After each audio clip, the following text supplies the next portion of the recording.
Selamat malam, selamat bergabung di program Rosi. Senin 25 Agustus dan Kamis 28 Agustus demonstrasi di depan gedung DPR dengan tuntutan yang sungguh bertolak belakang. Kemarin soal kecaman tentang tunjangan dan gaji anggota DPR yang dianggap terlalu tinggi. Lalu ada demo buruh yang menuntut gaji buruh naik. Dua unjuk rasa yang mencerminkan kesenjangan pendapatan antara pejabat dan pekerja.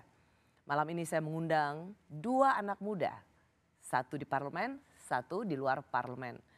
Anggota Komisi 2 DPR fraksi Golkar Ahmad Irawan dan Ketua BEM Unpad tahun 2022 yang juga kreator konten Lawan Buta Politik Firdian Aurelio. Terima kasih sudah dirausi. Terima kasih Bung Irawan dan Bung Firdian. Hari ini kita melihat unjuk rasa dari para buruh untuk minta kenaikan UMR. Hari Senin lalu Anda dan anggota DPR dikecam karena gaji dan tunjangannya terlalu fantastis. Apakah anggota DPR juga merasa bahwa ada kesenjangan yang terlalu tinggi antara gaji Anda dan upah bagi para pekerja atau para buruh? Kalau terkait dengan aksi demonstrasi yang kemarin dan hari ini, satu bahwa hal tersebut merupakan konsekuensi dari sistem demokrasi yang kita anut, yang di dalamnya tentu ada hak menyampaikan pendapat, hak untuk menyampaikan tuntutan, hak berserikat, berkumpul, terus kebebasan berekspresi. Tentu itu satu kegiatan yang juga kami apresiasi gitu, dan itu sesuatu yang normal dalam satu negara demokrasi gitu. Dari aspirasi buruh tentang UMR mereka dan betapa perbandingannya atau disparitasnya itu 42 kali dibandingkan gaji anggota DPR, merasa kasihan nggak sih bahwa gaji buruh itu masih rendah sekali? Itu yang saya mau lanjutkan tadi, bahwa sebenarnya terkait dengan gaji terus tunjangan, bahwa pertanyaan terkait dengan hal tersebut ada pertanyaan yang sangat sensitif. Itu bagian dari empati kami terhadap publik, sehingga kalau saya ditanya mengenai jumlah yang kami terima, itu saya tidak berani untuk menjawabnya. Tetapi kemudian kenapa yang nggak berani itu apanya? Terkait dengan jumlahnya, karena setiap orang pasti akan menilai dengan berbeda-beda terkait dengan apa yang kami diberikan oleh negara kepada kami, sesuatu yang menurut kami harus kami syukuri, udah kami syukuri. Yang nggak Anda berani jawabnya karena sensitif itu jumlah yang Anda terima atau seberapa besar itu sebanding dengan kinerjanya atau memaknai gaji sebesar itu? Yang mana yang Anda nggak berani ngomongnya? Jumlah gajinya. Jumlah gajinya kan sudah disebutkan itu bisa lebih dari 230 juta per bulan. Enggak sampai segitu. Enggak, 230 juta enggak sampai segitu. Enggak sampai ke Anda seperti itu? Tidak lebih dari 230 juta sebulan? Enggak ada, itu salah itu. Jadi berapa? Nah itulah saya bilang, pertanyaan mengenai jumlah gaji adalah pertanyaan yang sensitif. Kalau gaji itu hanya sekitar 16 juta. Gaji pokoknya? Gaji pokoknya, selebihnya adalah tunjangan-tunjangan yang sekali lagi bahwa tunjangan-tunjangan tersebut kami gunakan dalam menjalankan peran kami sebagai anggota DPR gitu. Bung Irawan, mengapa Anda merasa ini terlalu sensitif untuk dinyatakan? Karena bagaimanapun juga Anda wakil rakyat, Anda pejabat publik, dan gaji Anda itu dari APBN dan pajak masyarakat Indonesia. Anda berkewajiban untuk menyatakan ini dengan terang benderang. Karena kan sudah terbuka juga, tidak perlu dari mulut saya langsung gitu. Tetapi yang ingin saya sampaikan bahwa apa yang kami terima itu juga kembalinya ke masyarakat, kembali ke rakyat dalam rangka menjalankan peran-peran kami. Misalnya peran sebagai anggota DPR, kami menjalankan fungsi agregasi, segregasi, terus kemudian menyerap aspirasi. Apa yang kami terima tidak pernah kami terima secara utuh, kami gunakan untuk berinteraksi dengan masyarakat. Ya, kita akan masuk ke soal bagaimana kecaman publik untuk gaji dan tunjangan yang diterima oleh anggota DPR. Saya mau ke Firdian dulu. Ada dua demonstrasi dengan dua message yang sangat kontras tentang gaji DPR dan tunjangan DPR dan UMR. Anda sendiri melihat bagaimana disparitas ini memang mengganggu rasa keadilan? Iya Mbak. Pertama kalau tadi Mas Irawan bilang ini adalah konsekuensi logis daripada demokrasi. Yaitu hak untuk bicara, berserikat, berpendapat, turun aksi dijamin negara. Tapi saya pengen menyampaikan dulu bahwa kemudian hari ini ada 400 lebih orang yang ditangkap dan setengahnya adalah usia di bawah 17 tahun atau 18 tahun gitu. Karena unjuk rasa hari Senin 25 Agustus lalu. Betul, ini artinya hak tadi nggak dijamin oleh negara.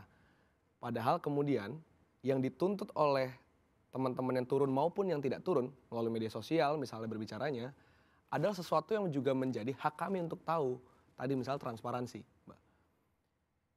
Hari ini kita nggak lagi mau dengar DPR atau pemerintah gitu ya bicara kata-kata tapi nggak walk the talk gitu loh. Jadi empati makanya kami nggak mau sebut, udahlah nggak usah dibahas makanya kita nggak mau bikin sakit hati gitu.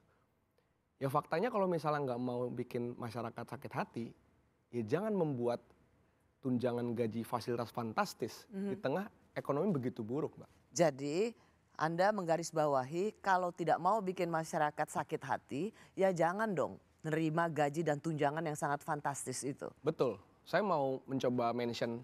Apalagi kalau dikaitkan dengan UMR para buruh. Oh, betul, Mbak. 42 kali lipat kalau dilihat Ya. dari perbandingannya. Betul. Upah minimum Jakarta saja yang bisa kita anggap lebih mahal dibandingkan rata-rata. Provinsi lain 5,39 juta per bulan itu 42 kali lipat dari anggota DPR. Dari ini sumbernya adalah Fitra, transparansi anggaran 230 juta per bulan, 2,8 miliar per tahun. Kalau dilihat dari APBN maka menyerap sekitar 1,6 triliun untuk 580 anggota Salah DPR. hitung itu. Anda mengatakan salah hitungnya di mana? Ya, karena realnya tidak seperti itu yang kami terima. Tidak seperti itu. Jauh di bawah dari 230 juta seperti data yang disampaikan oleh Fitra. Kalau misalnya itu tidak diterima seperti itu, apakah memang tidak sampai ke rekening Anda sebagai anggota DPR atau pengeluaran Anda yang memang melampaui dari apa yang diterima sebagai anggota DPR? Kalau itu nggak mungkin karena sistem transfernya kan langsung online ke rekening pribadi masing-masing anggota DPR. Sehingga pasti kami tahu apa yang kami terima dari negara. Sehingga itu juga saya harus klarifikasi apa yang disampaikan oleh Fitra dalam forum malam ini. Oke, Anda tidak mau menyebutkan berapa jumlahnya? Nggak, bukan saya tidak mau menyebutkan, telah menjadi pengetahuan publik dan rame, Kompas juga memberitakan gitu. Gaji segitu, tunjangan rumah kan sudah terbuka, ada berapa? 50 juta. 50 juta per bulan. Ya, sekitar itu. Nah terus kemudian yang diributkan juga itu apa? Tunjangan beras gitu. Berapa tuh? 12 juta. Tapi saya ingin menyampaikan jangan dimaknai bahwa 12 juta itu untuk beli beras sebulan. Jadi nggak seperti itu. Misalnya kalau kita ketemu dengan jejaring politik partai pada saat kami menyerap aspirasi kan kami ngopi. Masuk ke tunjangan dulu, jangan ternyata tidak sampai 230 juta. Oke, Anda tidak mau menyebutkan berapa sih kira-kira yang Anda dapat per bulan sebagai anggota DPR? Pertanyaannya sensitif banget ini. Di atas 200 juta? Nggak, jauh. Jauh? Jauh. Di bawah 100 juta? Nggak mungkin. Nggak mungkin. Oke. Kalau gaji udah pasti. Yang menambah itu adalah tunjangan tadi itu sehingga Anda tidak mau karena disebut sensitif, bukan 230 juta, tidak di bawah 100 juta, jadi di atas 150 juta. kurang. Masih kurang. Anda percaya nggak? Enggak sih, Mbak. Inilah DPR kita, Mbak. Ini enggak sekali dua kali, kemudian ketika publik dianggaplah publik membawa data yang salah. Misalnya, konteksnya tadi Fitra. Tapi nggak mau dibuka transparansi berapa detailnya. Kedua, misalnya ketika ngomong undang-undang, ini pasalnya nggak ada ini. Ya draftnya mana? Nggak di-upload di website. Kemudian lagi-lagi hak yang harus ditagih oleh publik. Soal transparansi, soal good governance, akuntabilitas. Ya kita nggak bisa dapetin, ujung-ujungnya kita yang disalahin. Kita sebagai, ya DPR karyawan kita, Mbak. Kita bayar mereka untuk kerja, karyawan kita kok. Bukan tidak menjawab dalam arti bahwa kami tidak mau menyebutkan angka. Tapi kemudian kami dituntut empati di tengah tadi kesulitan yang Mbak Rosi sampaikan, kesulitan ekonomi, terus ada gap pendapatan antara misalnya buruh yang dibandingkan buruh dengan DPR. Meskipun kita ingin mengatakan bahwa ya mohon maaf nanti dianggap keliru lagi. Perbandingan yang tidak, mohon maaf, apple to apple. Tidak sebanding. Tidak. Maksudnya antara gaji anggota DPR dengan buruh? Misalnya kan. Sebenarnya tidak apa-apa, tidak sama. Karena bagaimanapun juga Anda wakil rakyat, Anda punya beban kerja yang jauh lebih besar. Tetapi disparitasnya yang dianggap terlalu besar. Dan itu kalau dibandingkan dengan anggota DPR atau wakil rakyat di negara-negara lain tidak sampai double digit seperti apa yang terjadi di Indonesia? Gajinya juga kan sama aja. Malah gaji kita jauh di bawah negara-negara yang disebutkan misalnya Swedia. Gaji kan 16 juta. Anda selalu berpatokan pada 16 juta. Jadi seperti memang kasihan loh anggota DPR ini cuma 16 juta. Tunjangannya yang gede tapi nggak sampai 150 juta Nah, ya. itu pun tunjangan. Ya saya bilang tadi, tunjangan yang digunakan dalam rangka untuk mengoptimalkan peran kita.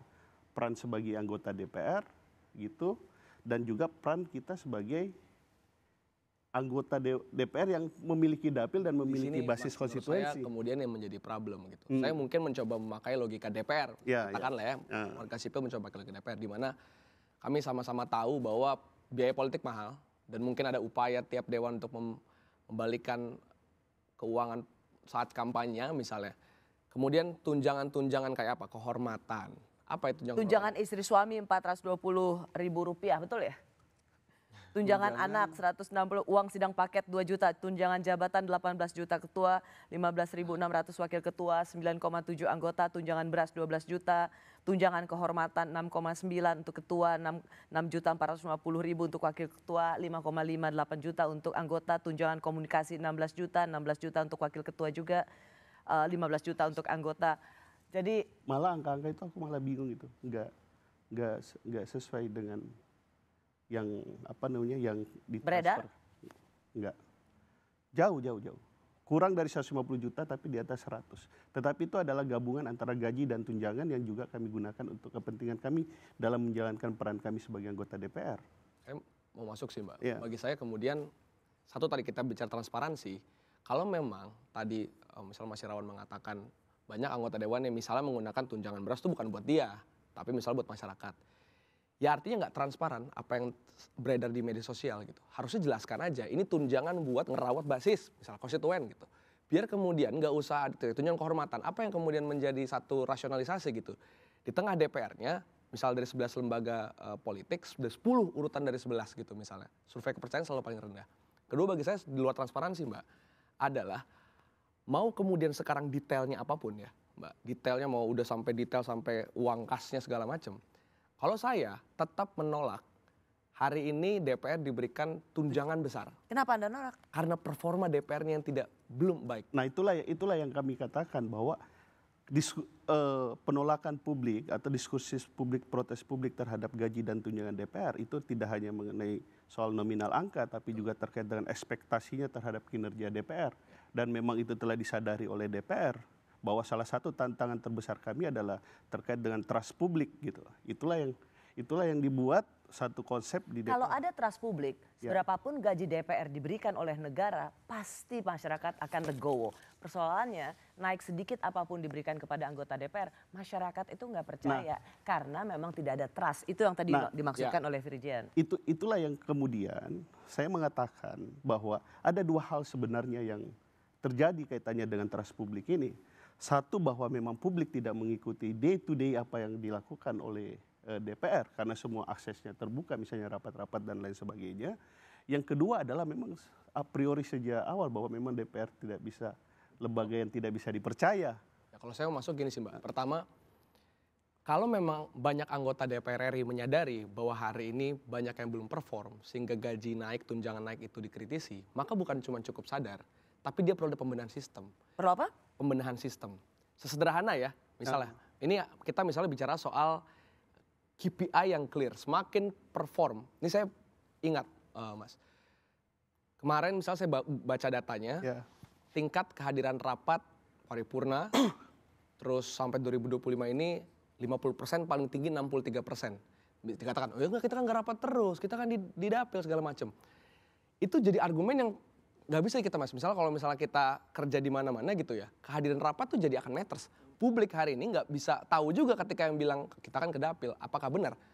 Satu misalnya KPI Mbak. Kedua misalnya prolegnas. Saya baca datanya dari hukum online dan segala macam. Misalnya dari tahun 2024 sebelumnya, itu prolegnas dalam jumlah produk undang-undangnya sedikit. Yang diundangkan 9 gitu. Undang-undang yang kemudian diinginkan publik seperti masyarakat hukum adat, PPRT nunggak belasan tahun, perampasan aset. Tapi undang-undang yang ditolak masyarakat, disahkan diam-diam di hotel mewah, undang-undang TNI, Cipta Kerja, KPK, KUHP, IKN, BUMN, disahkan. Bagaimana publik kemudian tidak marah gitu. Makanya kalau misalnya tadi Mas Irawan bilang, ya ini karena publik nggak ngikutin. Oke, karena banyak undang-undang yang harusnya bisa dilakukan dengan cepat sesuai dengan apa yang menjadi aspirasi rakyat, itu justru tidak pernah dilakukan. Yap. Tetapi undang-undang yang hanya untuk mementingkan oligarki itu bisa diselesaikan dengan cepat dan diam-diam. Jadi pertanyaannya, apakah DPR pantas bergaji besar? Kami kembali